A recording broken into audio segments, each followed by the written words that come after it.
Nikolais pēdējā koncertā žūrijas un skatītāju kopvērtējumā bija otrais. Puisim bija iespēja uzzināt arī kolēģu vērtējumu.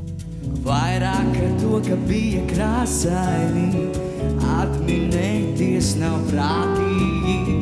Sarkanbalts ilzarš un divi dzeltēni, ja tā ātri pat nesot sāpīgi. Es skatos uz to puisi un domāju, malacis, veci.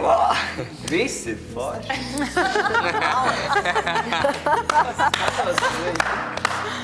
Es saku, malacis. Nē, man personīgi likās, ka Nikolajam pašreiz spēcīgākais tādā ziņā, kad mierīgākais, bļāviens ritīgi kruta. Domā, kas te būs, vai pieķers mūs, ja savienosim vadiņus. Bļāviens ritīgi, man likās baiga labi. Es mēģināju saskatīt visu laiku tevī tādu melus nāc, bet nesaskatīju.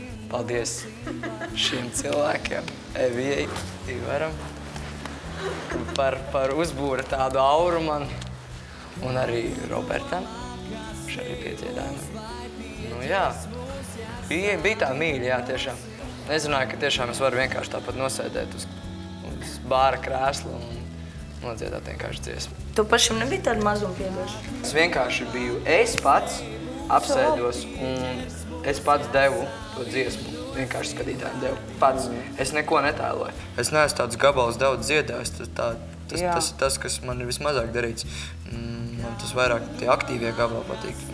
Un tādas dziesmas arī ir jāmāk dziedāt. Un tāpēc es mācos no savām kļūdām. Es ceru, ka nākotnē man būs tāda dziesma, tad es jau zināšu, ka man to galu nevajag.